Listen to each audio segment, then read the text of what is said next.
ભરતી પ્રક્રિયામાં હાલ શું ચાલી રહ્યું છે એની થોડી ઘણી અપડેટ લઈને હું આવી રહ્યો છું. તો વિડીયોના અંત સુધી જોડાયેલા રહેજો તો તમે થોડી ઘણી માહિતીને જાણી શકશો. તો સૌથી પહેલાં વાત કરીએ શિક્ષણ સહાયકની ભરતીની. તો શિક્ષણ સહાયક ભરતીમાં જે 11-12નું ગ્રાન્ટેડ અને સરકારીનું જે ડીવી માટેનું જે લિસ્ટ જાહેર કરેલું છે એ ડીવી માટેના લિસ્ટ જાહેર કર્યા બાદ ગઈકાલે એમાં થોડો ઘણો કંઈક વધારો થયેલો છે અને કોઈ વિષયનું અમુક થોડું ઘણું ચેન્જ થયેલું છે. શું છે એ અંગેની ઓફિશિયલ સૂચના જે છે એ વેબસાઇટ ઉપર મૂકવામાં આવી છે. તો એ વેબસાઇટ ઉપર જે સૂચના છે એની આપણે થોડી વાત કરી લઈએ. સૌથી પહેલાં તો પહેલું છે સરકારી ઉચ્ચતર માધ્યમિક શિક્ષણ સહાયક ભરતી 2024 અન્વયે ટેકનિકલ ક્લિપના કારણે ગુજરાતી, કોમર્સ, હિન્દી અને સંસ્કૃત વિષયના ડીવી લિસ્ટ અપડેટ કરેલ છે. તેમજ તમામ ડીવી લિસ્ટમાં પીએચ ડિસેબિલિટી ટાઈપ એડ કરેલ છે. કહેવાનો મતલબ કે આ જે વિષય છે એનું ડીવી લિસ્ટ અપડેટ કરેલ છે. થોડી ઘણી ટેકનિકલ ઇસ્યુ હતો એના કારણે. અને ડીવી લિસ્ટમાં જે પીએચ ડિસેબિલિટી ટાઈપ એડ કરેલ છે એટલે કે પીએચમાં જે પણ પ્રકાર હોય છે ABCD એ પ્રકારે એડ કરીને નવેસરથી અપડેટ કરેલું છે. અને બીજું છે બિન સરકારી અનુદાનિત ઉચ્ચતર માધ્યમિક શિક્ષણ સહાયક ભરતી 2024 અન્વયે ટેકનિકલ રીતના કારણે ગુજરાતી અને હિન્દી વિષયના ડીવી લિસ્ટ અપડેટ કરેલ છે. તેમજ તમામ ડીવી લિસ્ટમાં પીએચ ડિસેબિલિટી ટાઈપ એડ કરેલ છે. એટલે કે જે પણ ગ્રાન્ટેડ હાયર સેકન્ડરી સ્કૂલનું જે લિસ્ટ હતું એની અંદર ગુજરાતી અને હિન્દીનું ડીવી અપડેટ કરેલું છે. તો એ ગુજરાતી અને હિન્દીવાળાએ ખાસ જોઈ લેવું એની અંદર શું કંઈ પણ ચેન્જ થયે અને ખાસ પીએચ ઉમેદવારો માટે કે એમની જે ડિસેબિલિટી ટાઈપ જે છે એ પણ એડ કરેલું છે નવા લિસ્ટમાં. અને પછી જે સરકારી માધ્યમિક શિક્ષણ સહાયક ભરતી 2024 અન્વયે ટેકનિકલ લિસ્ટના કારણે ગુજરાતી વિષયનું રિવાઇઝ જનરલ લિસ્ટ અપડેટ કરેલ છે અને વયમર્યાદાના કારણે રદ ઉમેદવારોની યાદી જાહેર કરેલ છે. પછી માધ્યમિકની વાત છે કે જે ગવર્મેન્ટ માધ્યમિકનું જે સરકારી માધ્યમિકનું જે પણ એક રિવાઇઝ જનરલ લિસ્ટ હતું જે ગઈ વખતે 2 દિવસ પહેલાં જે જનરલ મેરિટ લિસ્ટ આવ્યા છે એની અંદર જે ગવર્મેન્ટ માધ્યમિકનું જે ગુજરાતી વિષયનું જે લિસ્ટ જે છે અપડેટ કરેલ છે તે ગુજરાતીવાળા ઉમેદવારોએ ખાસ જોઈ લેવું કે તમારું મેરિટ લિસ્ટ અપડેટ કરેલ છે તો એની અંદર કોઈ પણ સુધારો વધારો હોય, તમારો નંબર આગળ પાછો હોય તો એ પ્રમાણે તમારે ખાસ જોઈ લેવાનું થાય છે. અને ખાસ કે વયમર્યાદાના કારણે જે પણ ઉમેદવારોના જે લિસ્ટ રહ્યા એ જે રિજેક્ટ થઈ ગયું, રિજેક્ટ કેન્ડિડેટ થયા છે જેની ઉંમર મર્યાદા, કારણ કે સરકારીમાં આપણે ખબર છે કે ઉંમર મર્યાદાનો પ્રશ્ન હોય છે તો એની અંદર ઉંમર મર્યાદાના કારણે જે લોકોના નામ રિજેક્ટ થયા છે એમનું લિસ્ટ પણ વેબસાઇટ ઉપર જાહેર કરેલ છે. તો આટલી ખાસ અગત્યની સૂચના, અગત્યની અપડેટ હતી. તો જે કોઈને પણ એ લાગુ પડતી હોય એ શિક્ષણ સહાયક ભરતીની GSERC જે વેબસાઇટ છે ઓફિશિયલ વેબસાઇટ એના ઉપરથી તમે જોઈ શકો છો. હવે વાત કરીએ વિદ્યા સહાયક ભરતીની. તો વિદ્યા સહાયક ભરતીમાં હાલમાં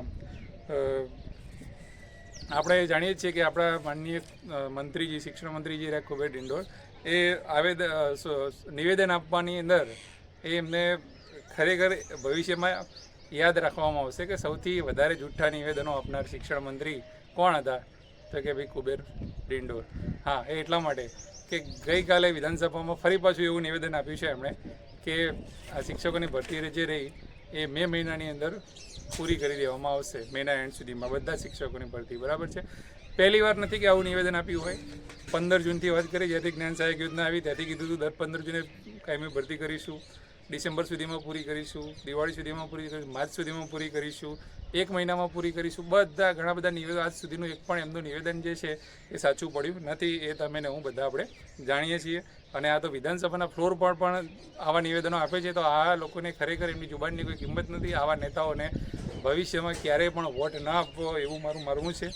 અને ખરેખર કોઈ પક્ષ જોવાની વાત નથી, પણ જે નેતાની કામગીરી જે હોય છે બરાબર, એ લોકોની જે જુબાનની જે કિંમત હોય છે એને, અને એમને તો બોલવામાં કશું નથી, બોલવામાં બોલી જાય છે, પણ સામે જે લોકો બિચારા રાહ જોઈને બેઠા હોય છે વર્ષોથી, એમની લાગણીઓ સાથે ક્યાંક ને ક્યાંક એ લોકો ચેડા કરી રહ્યા હોય એવી પરિસ્થિતિ થાય છે.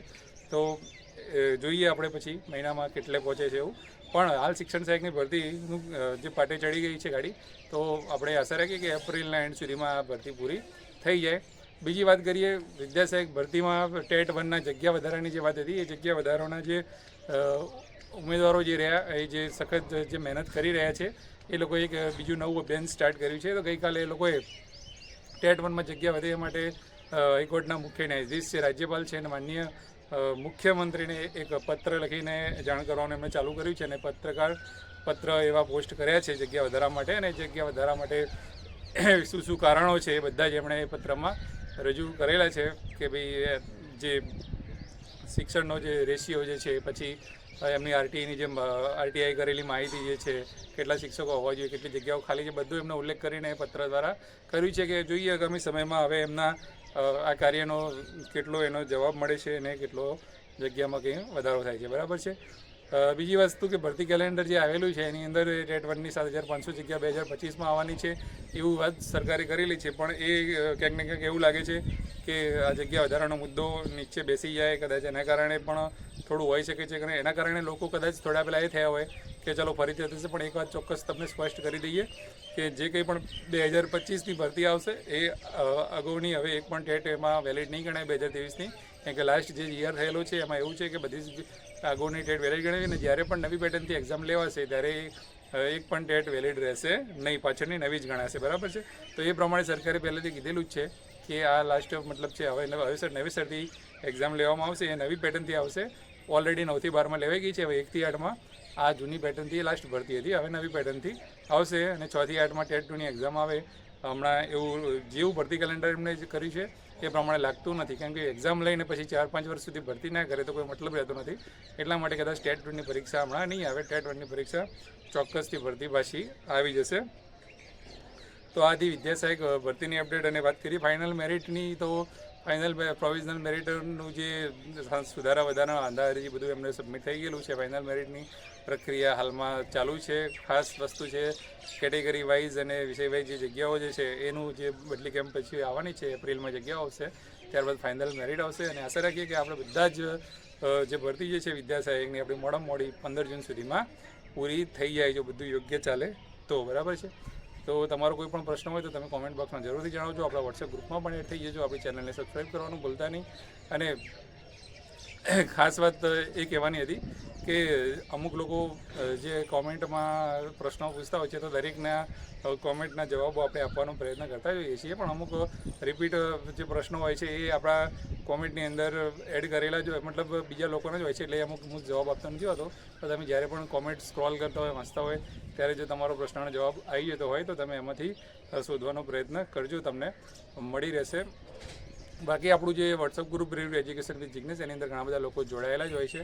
એની અંદર આપણે ચર્ચા માટે આપણે ગ્રુપ ખોલતા હોઈએ છીએ અને બધા એમાં ડિસ્કસ કરતા હોય છે. તમને જે રિયલ ટાઈમ અપડેટ હોય છે એ બધી અપડેટ એની અંદર મળી રહે છે. બરાબર છે. અને આ જે વિદ્યા સહાયક ભરતી રહી એ હવે આપણે 1થી 8ની ભરતી છે, તો એ ભરતીનું જે જિલ્લા પસંદગી જ્યારે પણ ચાલુ થશે ત્યારે પહેલાં જે થતું તે પ્રમાણે નથી થવાનું કે ભાઈ પહેલાં 1થી 8ના કે એક સાથે જિલ્લા પસંદગી ચાલુ થઈ જાય, પણ આ વખતે એવું બનશે કે પહેલાં 6થી 8ની જિલ્લા પસંદગી થશે અને પછી થશે 1થી 5ની. તો એ પ્રમાણે રહેવાનું છે. બરાબર છે. કોઈ પણ પ્રશ્ન હોય તો કોમેન્ટમાં જરૂરથી જણાવજો. ત્યાં સુધી ફરીથી મળીશું. જય હિન્દ, જય ભારત. Thank you.